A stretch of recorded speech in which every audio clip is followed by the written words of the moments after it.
Hello, good evening. You're watching Primetime News on TV1, coming to you live and direct from the Newsfirst studios here in Colombo. For the Newsfirst team, I'm Dasni Athada. And I'm Jamal Ratnayaka. Up first in headlines.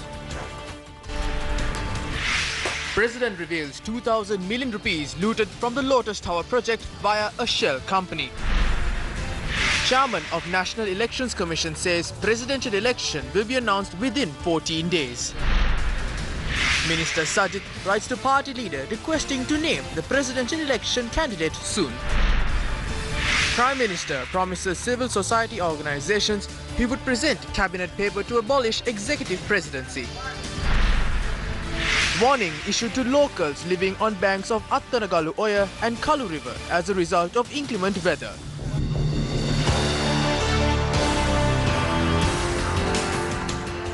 President Maithripala Sirisena declared open the Lotus Tower, South Asia's tallest tower, measuring 350 meters in Colombo today.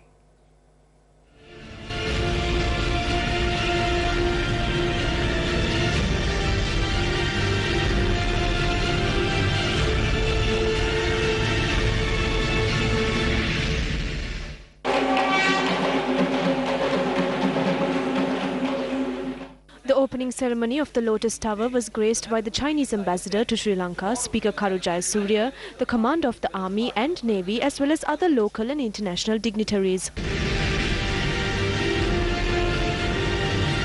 Put your hands together, ladies and gentlemen, as the Colombo Lotus Tower is now officially open. A commemorative stamp was issued to mark the official opening of the Lotus Tower.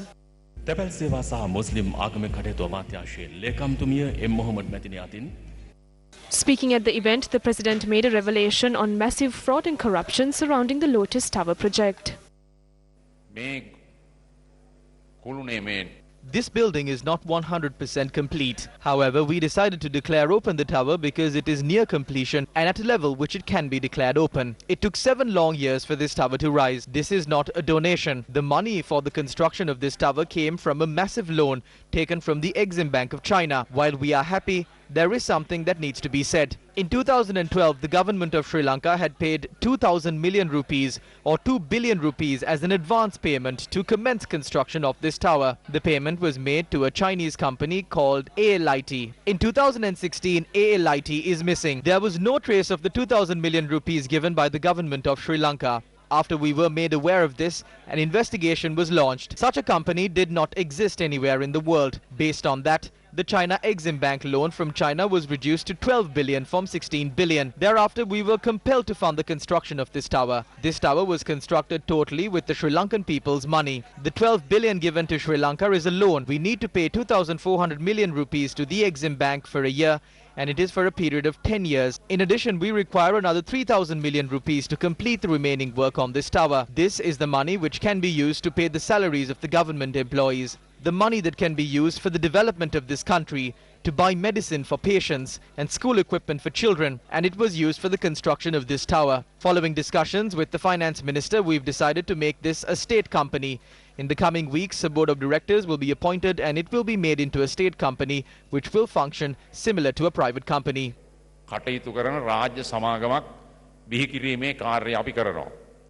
An exchange of souvenirs between the President and the Chinese ambassador to Sri Lanka took place thereafter.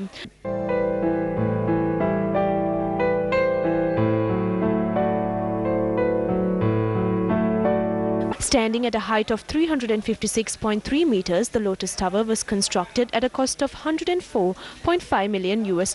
Of this, $67 million was a loan obtained from the Exim Bank in China, while the rest of the cost was borne by the Telecommunication Regulatory Commission. The tower includes a rotating restaurant, a shopping mall, and a theatre for cultural shows. The tower also consists of 6 super luxury bedrooms. The area that takes the shape of the lotus flower consists of 8 floors, and the 6th and 7th floors are dedicated for the radio and television digital transmission activities.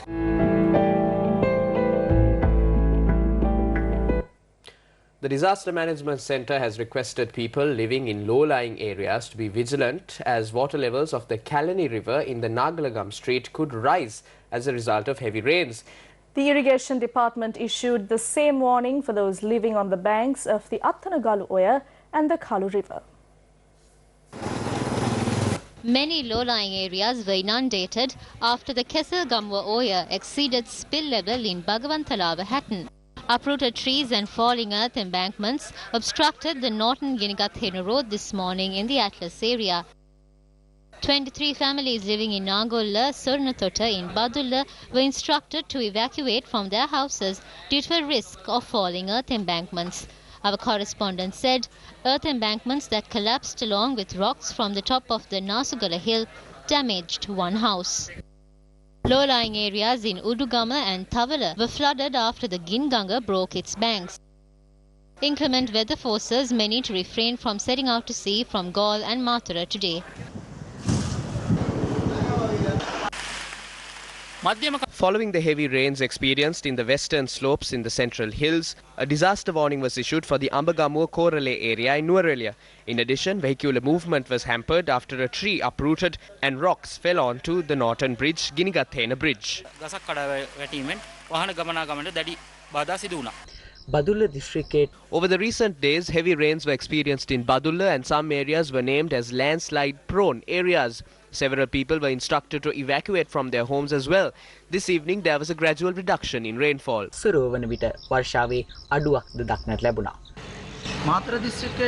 The torrential rainfall had a grave impact on the fishing industry in the Mathura district. Almost all the fishing boats in the Thotamuna port did not set out to sea today. In my observation, I noticed a similar situation was experienced in the fishing harbours of Mirissa and Devinura.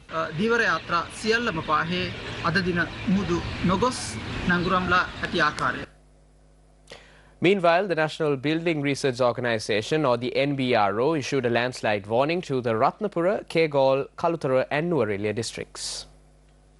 The number one warning was issued for the Kirilla, Kalavana and Ratnapura divisional secretariats in the Ratnapura district. In addition, it was issued for the Varakapola and Dehiovita divisional secretariats in the Kegalle district, as well as for the Vallavila, Dodangoda and Ingiriya divisional secretariats in the Kalutara district. The warning was also issued for Aheliyagoda in Ratnapura, Ambagamuwa in Nuwara, Matugama, Agalavatta and Baduraliya in the Kalutara district.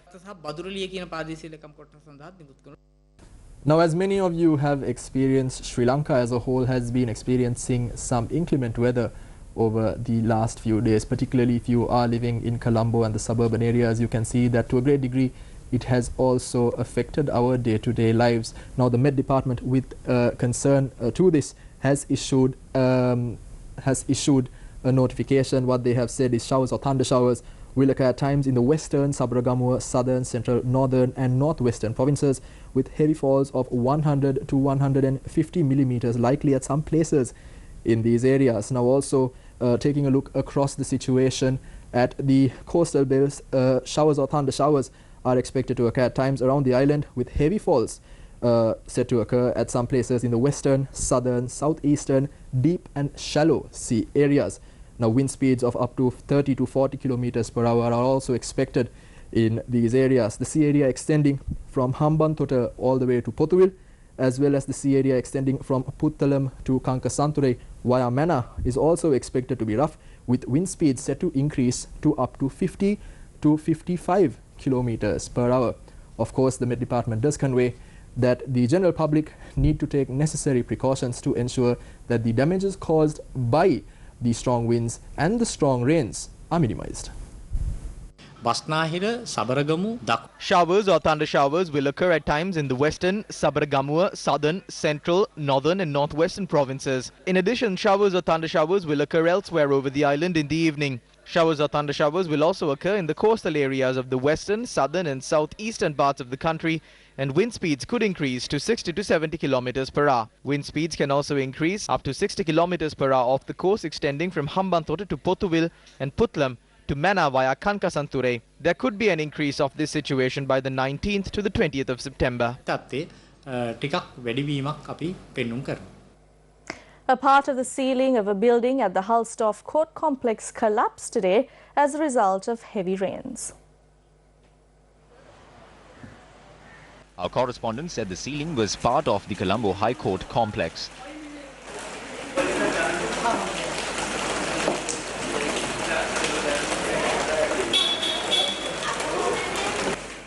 No casualties were reported from the incident, and leaks were reported from a number of areas of the court complex roof.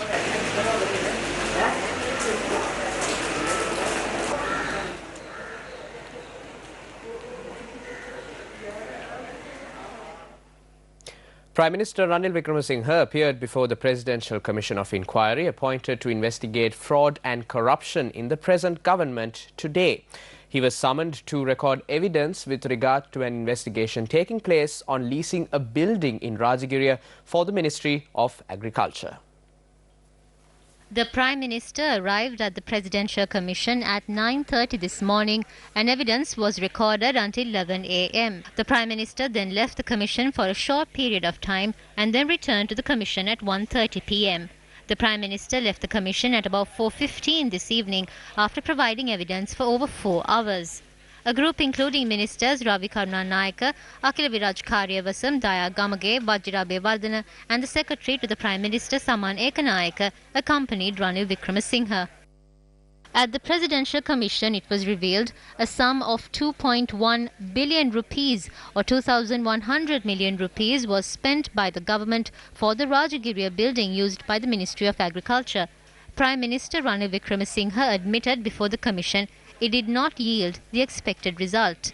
The lease agreement for the building was signed for a period of 5 years. However, according to monetary regulations, a state institution can only sign a lease agreement for a maximum of 3 years. While this matter was highlighted at the Presidential Commission in response, the Prime Minister said there are instances where state institutions can act contrary to monetary regulations based on cabinet approval. In addition, the Attorney General's approval had not been obtained for the lease agreement and the Prime Minister admitted it was an essential factor.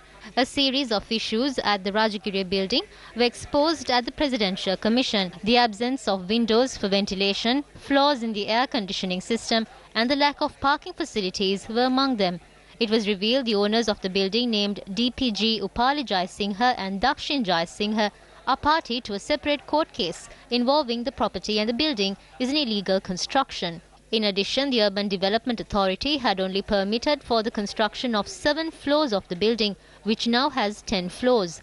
The Presidential Commission questioned the Prime Minister why a state institution was set up there in the first place, and it was revealed the owners had concealed the true condition of the building from the government. The Prime Minister said if this information was available at the time, an alternative would have been considered.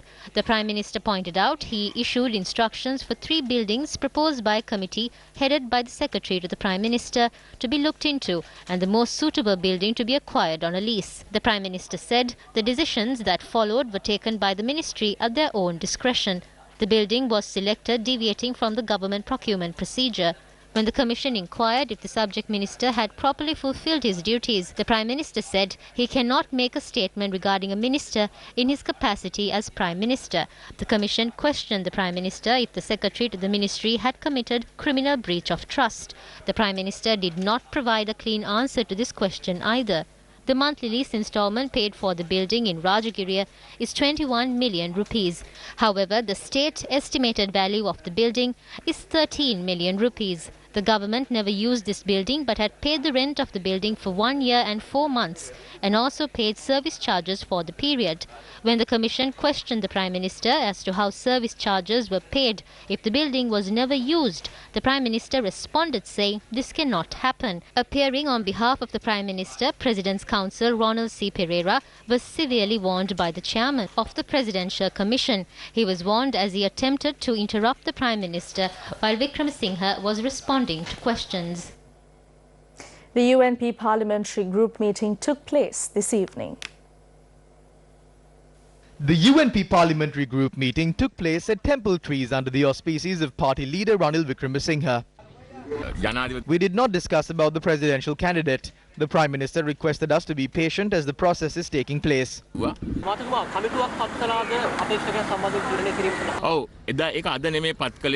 Yes, but it wasn't appointed today. Based on the submissions made by Minister Sajid Premadasa, party leader Kabir Hashim and Minister Ranjit Madhum Bandara were appointed to it. On behalf of Ranil Wickremesinghe, Dinesh Veerakodi and Rajat Senaratne were appointed. These 4 people have no pressure. They will work together.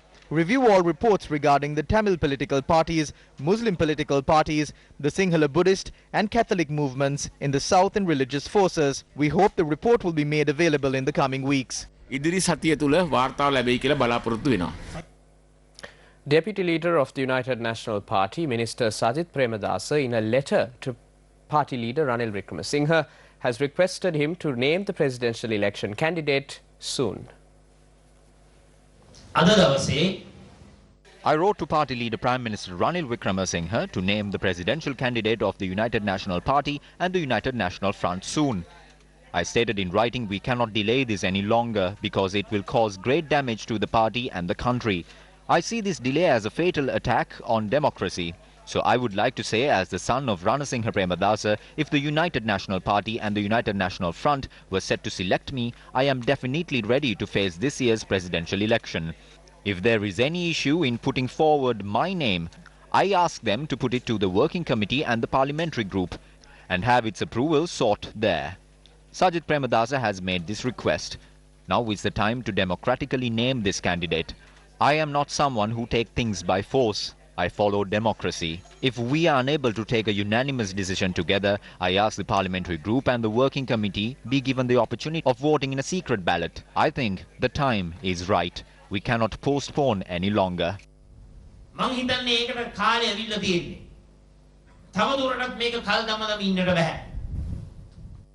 Minister Sajith Premadasa expressed these views while addressing a meeting in Uddakandara in Tissa Maharama, where he vested the 287th and the 288th model villages constructed under the Samata Sevanuda Gamana program with the public. These villages, named Sandakusuma Gama and Sandetis Gama, are comprised of 68 housing units. Meanwhile, Minister Sajith Premadasa laid the foundation stone for the 2,555th and the 2,556th model villages at Uddakandara Tissa Maharama. The Jathika Hela Urumaya is not pleased with the delay in naming a presidential election candidate and proposes to summon all 106 MPs of the UNP and its allies to vote and decide on the matter.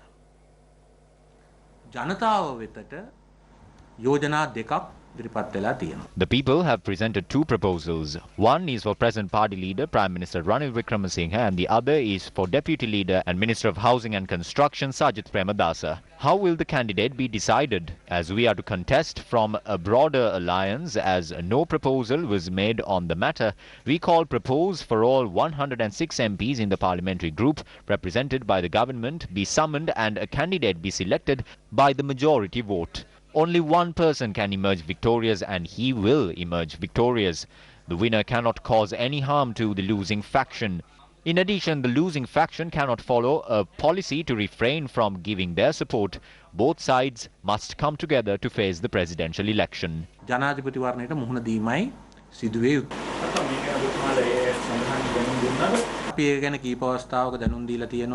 We have informed the respective party regarding this matter on several occasions. They have promised to field a candidate from their party. Further delaying this matter and not solving it democratically is an injustice caused to the general public. It's an injustice caused to a democratic society.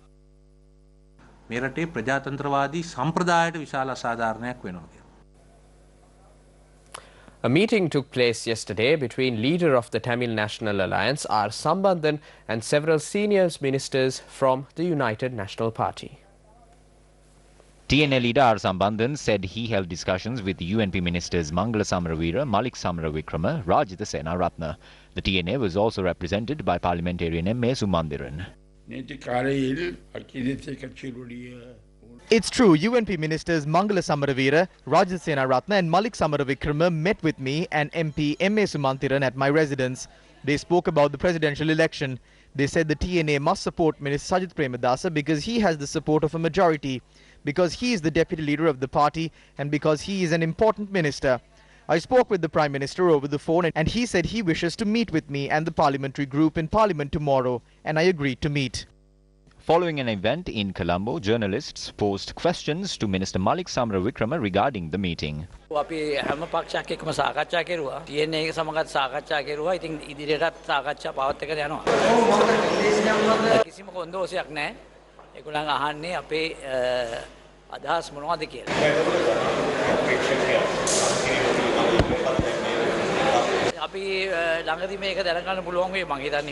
We will find out soon. We must choose a candidate capable of winning the election. We all know the general public wants Sajid Premadasa as their presidential election candidate. This fact cannot be hidden by anyone. The Prime Minister is one of my most sincere friends, and our friendship has spanned for nearly 60 years. We must always present the truth to him. Therefore, I believe he will take the right decision. I believe the right decision will be taken together as a party. The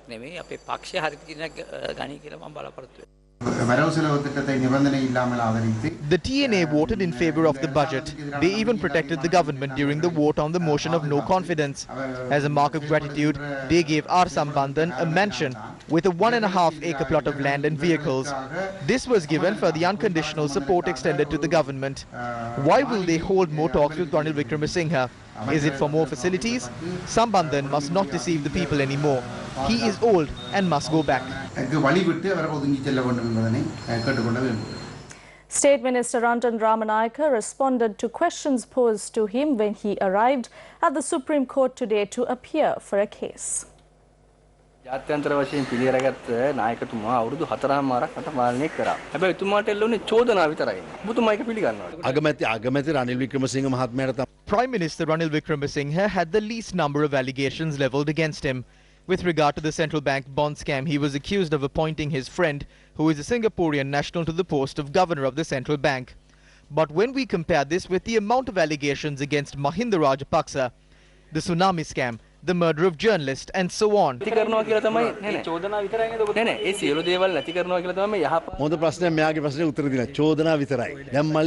is a good answer to his question. Now the entire country knows that one television channel brings down drugs. That too is only an allegation. No one can prove it. No one proved Prabhakaran murdered anyone.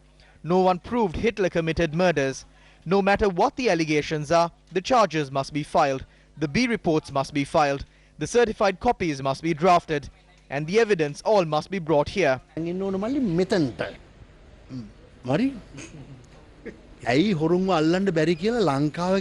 Do not ask why weren't the thieves caught in a country like Sri Lanka. We showed the house in Malvana, but the slaves won't believe it.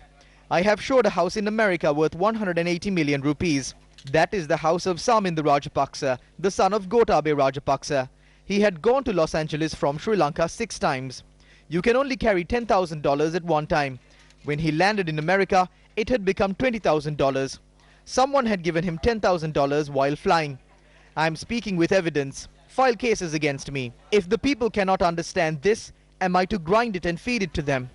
There are 100 people who have bar permits inside Parliament. In response to our letter, we were informed that 3,654 bar licenses were issued. Now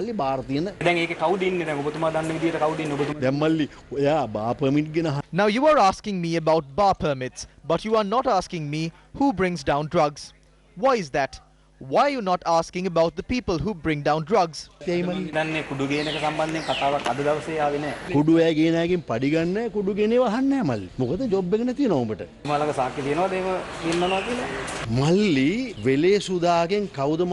who took 2.5 million rupees from Vele Sudar at Kingsbury? You don't know that, do you? You don't know details about stories that are detrimental to you. You are evading these stories that do not favor you. A person gets a title for his name because he is involved in that business. Pasranjit, Kalugal Sunil, Kududuminda. A person gets a name like this if he is connected to it. He does not get a different name. So I think we must all unite to do this, because this can only be done if we unite.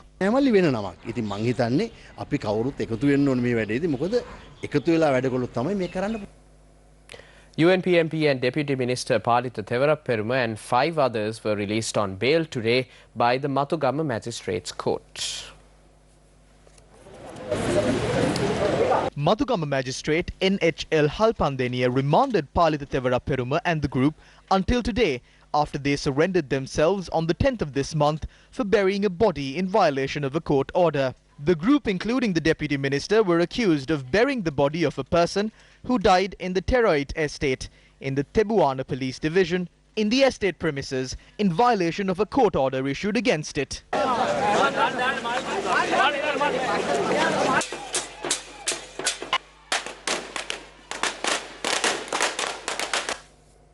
A police investigation is underway to locate 2 schoolgirls from Hikkadua who were reported missing. Rashmi Chetana Silva and Sydney Prarthana Silva are 2 sisters residing in Punchipatana, Hikkadua. Both are aged 14 years. The 2 sisters had secretly left their house on the 13th morning after the adults at their home had scolded them on the 12th of this month.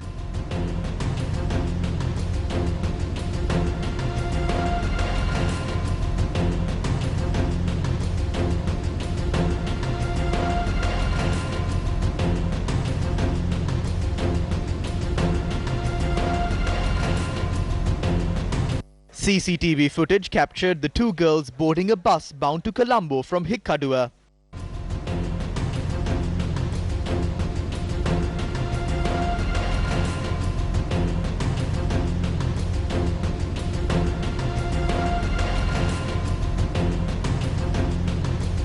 The twin sisters had then arrived in Colombo at 4:58 a.m.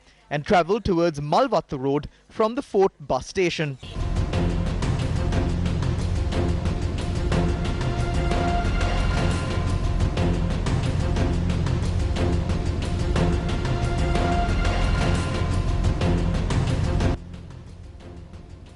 Today, a Newsfirst team went to Petta and Fort in search of clues about the missing sisters. A worker at an eatery in Malvattu Road expressed the following.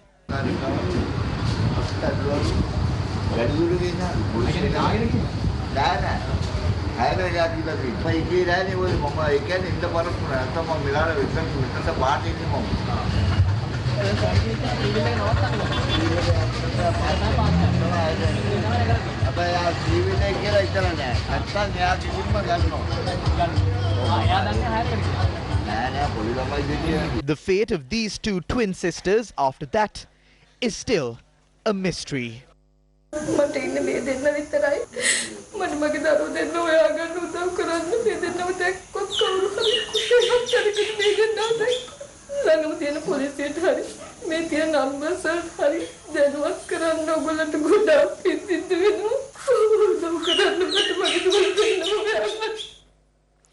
The chairman of the National Elections Commission said the presidential election would likely be announced within 14 days from today. It is very likely the date on which the presidential election will take place would be announced within 14 days from today.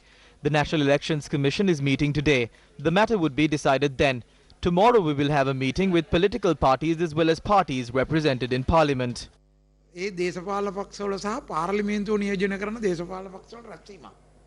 Gamini Vijayasinghe, the former Auditor General of Sri Lanka, said the system in place for 71 years in Sri Lanka must change because it had continuously failed to develop the nation. He was speaking on Newsline this morning.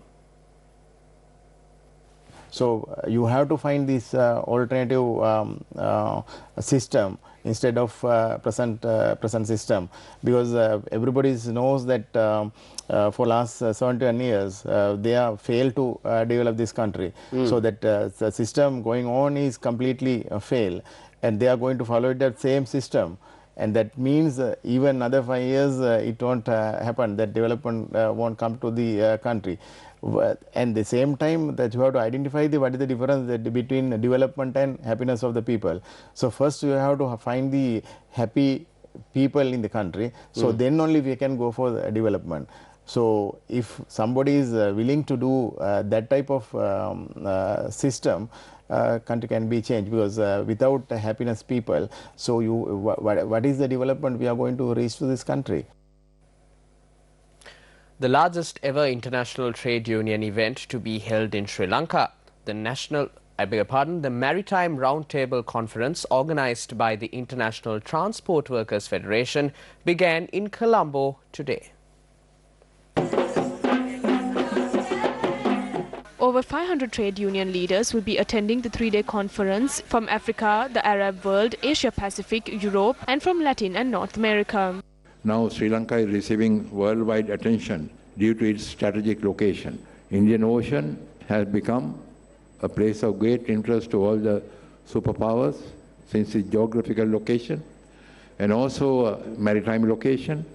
As much as tourism, we have given the highest priority for the development of the maritime industry in Sri Lanka. So we're very proud to be sharing this venue here in Sri Lanka with the world's next generation of trade union leaders, men and women from all over the world, that know Sri Lanka is important in the world economy, that know Sri Lanka is leading the way within the region, and know Sri Lanka is a country that relies on transport, aviation, road, rail, and now increasingly shipping and dock workers. So it's very important that Sri Lanka also knows the International Transport Workers Federation is there for them. The Sri Lanka Investment and Business Conclave 2019, organised by the Ceylon Chamber of Commerce, was held for the fourth consecutive time today. The event was held under the theme Explore, Network, Capitalise. Many distinguished guests from local businesses and over 80 delegates from 22 countries attended the conclave. Minister Sujiva Senasinghe and Malik Samaravikrama also graced the occasion. We are proud of the investment frameworks we have in our country and can assure you that you will be treated fairly. In Sri Lanka, you will discover a stable macroeconomic climate, a fantastic geographic location, a pleasant living environment, business partners that value good business practices, and a highly trainable workforce. The event concluded with a panel discussion on various topics related to the theme. Parliamentarian Lakshman Yapa Abeyewardene made the following comments on the presidential election. I don't think about it any candidate, or Mr. Ranil Wickremesinghe or Mr. Sajith Premdasa. We have no problem because we start our campaign. Now the campaign is going very well, very successfully. If Mr. Sajith Premdasa may come to the presidential candidate, the UNPS are like to him. That a lot of UNPS can work with him. But I don't think about it. Other people are not going to the UNP government failure. Therefore, we have no problem. Definitely we can win the election. And that's a wrap of Primetime News on TV1. For the Newsfirst team, I am Jayamal Ratnayaka. And I'm Dasniya Thada. Take care. And good night.